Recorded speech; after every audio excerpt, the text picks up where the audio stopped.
Avat Hashem, le Chok l'Israël aujourd'hui est dédié par la famille Ben Baruch, Lilun Ishmat, Hanina, Bat Solika. Bechorot, la page 30b. Tanu Rabbanan. Abba lekabel divrei chaverut, tzarich lekabel bifnei shlosha chaverim. Il y avait, à l'époque du Talmud, il y avait des gens qui ont pris sur eux de se conduire dans le stade de pureté d'un Kohen. Ils n'étaient pas Kohen. Mais ils se sont pris sur eux le niveau d'un Kohen. C'est quoi le niveau d'un Kohen? Le Kohen doit faire attention où il va pour qu'il n'y aura pas d'impureté. Le Kohen doit faire attention à ce qu'il touche. Parce que s'il touche quelque chose d'impur, il devient impur. Okay? Il doit faire attention à ce qu'il mange, que tout soit en pureté. Le Kohen doit être d'un stade de pureté très élevé.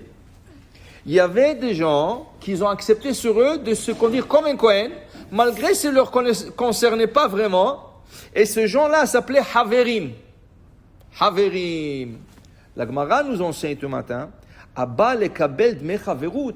Si tu veux devenir dans ce groupe qui s'appelle Haverim, tzarich lekabel bifnei shlosha Haverim. Il faut qu'il y ait 3 Haverim déjà, et tu vas devant eux, et tu leur dis, écoutez, je ne suis pas Kohen, mais j'aimerais être un Haver. J'aimerais me faire part de votre groupe. Et s'ils disent oui, on t'accepte, oui, alors tu fais partie de ce groupe. Va filu talmid chacham, même si c'est un érudit qui étudie la Torah, tzarich lekabel bifnei shlosha chaverim. Mais si c'est un zaken, veyoshev b'yeshiva, eno tzarich lekabel bifnei shlosha chaverim, si c'est un homme âgé, un homme chacham, un homme qui étudie toujours, et il veut devenir chaver, il n'a pas besoin de 3 autres personnes pour l'accepter. Shekvar kibel alav misha'a sheyashav. Le fait de s'asseoir étudier, déjà tu as un niveau. Il n'y a pas mieux que quelqu'un qui a décidé qu'il va s'asseoir étudier. Ça montre déjà que tu as un niveau. Si tu viens et tu dis, moi je veux un chaver, qui dit Bechlal que tu vas tenir? Peut-être tu ne vas pas tenir et peut-être tu ne vas pas... Okay? Mais si tu t'assois à étudier, parce que pour savoir ces lois-là, il faut étudier. Okay? C'est pas n'importe quoi. Parce que c'est tellement compliqué, le chaverut, c'est tellement compliqué ces lois au niveau de la pureté et impureté. Okay? Par exemple, quelqu'un impur, il a touché quelque chose. Mais la chose qu'il a touchée, est-ce qu'elle était mouillée ou n'était pas mouillée? Okay? Est-ce qu'il a touché, par exemple, les olives? Alors, il n'a pas touché l'olive. Il a touché la branche sur laquelle l'olive est connectée. Alors, est-ce que ça impurifie aussi l'olive? Et lui, il a touché rien que la branche. Il y a tellement de lois. Il faut étudier. Okay? Alors maintenant, si tu es zaken, si tu t'assois dans une yeshiva, c'est sûr que tu vas apprendre ces lois parce que tu voulais être travers. Tu n'as pas besoin que 3 autres personnes t'acceptent. Il suffit que tu t'assis, c'est fini, tu es déjà chaver. Maintenant, Tanu Rabbanan, chaver shemet, ishto banav bnei beto, arem becheskatan ad shechashdu. Quand quelqu'un devient chaver, mais ce n'est pas lui seul, automatiquement c'est sa femme et ses enfants. Parce que s'il doit le manger en pureté, comment il peut le manger si chez lui à la maison, sa femme ne fait pas attention et ses enfants ne font pas attention? Alors c'est automatique. Si lui, il est devenu chaver, c'est sûr qu'il a parlé déjà à sa femme et à ses enfants qui doivent être au même niveau. Maintenant, lui, il est décédé, le chaver est décédé, on garde la femme au statut de chaver. Et on garde les enfants au statut de chaver, à moins qu'on les a vus faire quelque chose qui n'est pas au niveau du chaver, okay? Là, on les enlève de leur statut. Mais tant qu'on ne les a pas vus faire quelque chose d'autre, on leur donne la hazaka. Ça veut dire que si quelqu'un est un homme kasher, pour n'importe quoi, quelqu'un est connu pour un homme kasher, shomer Torah, en mitzvot, si je n'ai pas de raison pour le suspecter, je ne commence pas à suspecter. Je dis, il est toujours bon.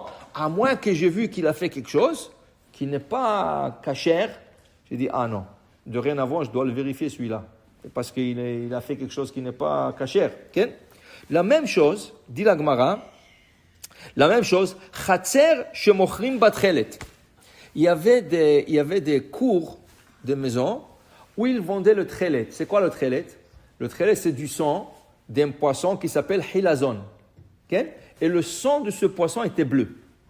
Alors, il y avait des places, des fabriques, où ils fabriquaient la couleur bleue. Et qu'est-ce qu'on faisait avec ça? On prenait le fil de tzitzit, qui était blanc, qui était en laine, et on trempait dans le bleu. Maintenant, sur chaque côté, tu as 4 fils. C'est 8 parce que tu le plies en deux, mais c'est 4 fils. Sur le 4 fils, tu as un bleu, 3 blancs. Un bleu, 3 blancs. Alors tu prends le fil, tu le trempes dans la couleur bleue et tu teins comme ça et tu vends.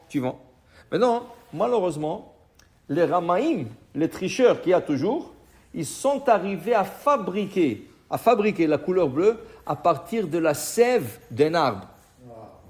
Et l'arbre s'appelait Kala Ilan. Okay? Quand tu regardais la couleur, tu ne pouvais voir aucune différence. Quand tu regardais la couleur, la texture, tu ne pouvais voir aucune différence. Et c'est un problème. Et c'est pour ça que dans la Gemara dit, qu'Akadosh Baruch Hu dit, moi, je m'occuperai de ce tricheur parce qu'ils sont arrivés à tricher tellement bien qu'on n'arrive même pas à détecter la différence. Okay? Alors Akadosh Baruch Hu, moi, je m'occuperai personnellement de ce gens-là qui ont fabriqué cette couleur bleue falsifiée. Okay? Maintenant, dans une cour, ils vendaient la peinture bleue pour tremper le tzitzit, pour le rendre bleu. Okay? Il dit la Gemara ce matin, de la même chose qu'on a dit pour le haver. Tant qu'on n'a rien vu de mal, on continue à le croire. Ainsi, un chatzer, shemochrim batchelet, arei bechezkata achetipasel. Ce chatzer où on vendait le trelet, et tout le monde allait acheter le trelet, cette place, elle est toujours cachère tant qu'on n'a pas vu quelque chose de bizarre. Ça veut dire en d'autres mots, tu donnes la hazaka. Maintenant, aujourd'hui, ce n'est plus la même chose. Tu ne veux pas dire, je sais qu'il est cachère. Aujourd'hui, ils font une teuda. Des fois, ça frustrait les gens. Quoi, je dois payer tellement avec teuda et tout ça. Oui, mais tu sais, ça empêche beaucoup de choses aussi. Parce qu'il y a plein de gens, ils font des choses et tu n'as aucun contrôle. Okay? Alors peut-être ça énerve, que ça coûte plus cher et le gars il doit payer, il doit monter les prix, mais ça empêche des autres choses aussi. Tu comprends? À l'époque du Talmud, c'était par la parole.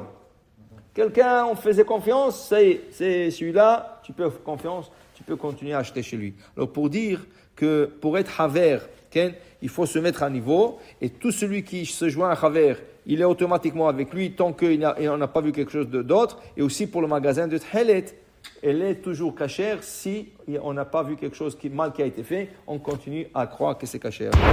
Amen. Amen.